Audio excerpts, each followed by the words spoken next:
Tara, bike tayo mga tol. At kung ngayon mo pa lang ako napanood, ako nga pala si Bike and Beta. And I ride, I run.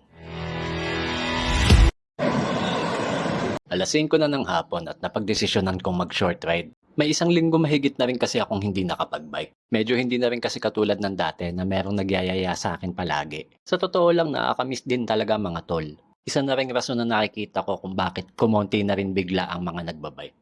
Yung iba kasi talagang busy na dahil balik na sa dating trabaho. Yung iba naman talagang pandemic cyclist lang. Kaya din siguro dumating na yung point na yung iba tinatamad na kasi wala nang kasama, wala nang nagyayaya. Kaya kung mapapansin nyo, kung napapanood nyo na ako dati, madalas solo na lang ako ngayon. Dahil yung mga dati kong nakakasama, sobrang busy na rin talaga at magkakalayo pa kami ng mga lugar. Pero alam nyo mga tol, hindi ko pwedeng gawing rason yun para tumigil na rin ako. Kasi una sa lahat, hindi naman tayo nakadepende sa ibang tao dapat Gawin mo lang kung saan ka masaya. At isa pa, passion ko na rin talaga ang cycling dahil dito ko nakita ang sarili ko. Dito ko nahanap yung peace of mind ko, yung para bang ang gulo-gulo at ang sikip-sikip na ng mundo ko nawawala kapag nagbabike ako.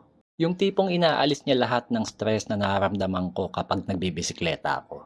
Kaya mapa short or long ride man, okay lang yan, gawin mo lang. Ang importante may ginawa ka kahit papaano kesa sa wala. Well anyway, tama na muna ang litanya. Naghahanap nga pala ako ng mga bagong makakasama. Mahilig kasi talaga ako sa adventure cycling, lalo na yung may mga konting ahon. Kaya comment mo lang tol kung taga-saan ka kung interesado ka. Sa totoo lang kasi mga tol, iba pa rin kasi ang feeling na may kabudulan, lalo na sa ahonan.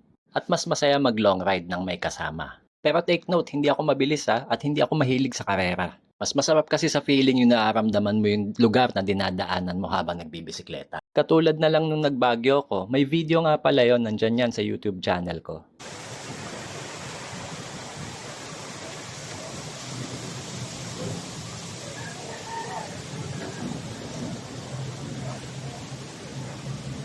Mag-aalas 6 na nga pala ng hapon ng mga oras na to. Habang chill pace lang ako habang papunta sa isa sa pinakapaborito kong lugar dito sa amin sa General Trias. Wala namang masyadong espesyal sa lugar na to. Pero dito ko kasi madalas nakukuha yung unwinding moment ko. Tahimik, presko ang hangin, makakapag-isip ka ng taimtim. Dito rin ako minsan nagbe-brainstorming sa paggawa ng content.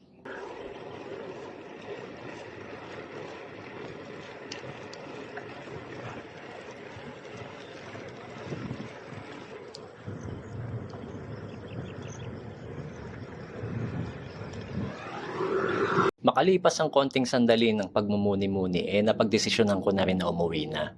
Maraming salamat sa iyo tol sa panonood at sana may napulot ka kahit kaunti.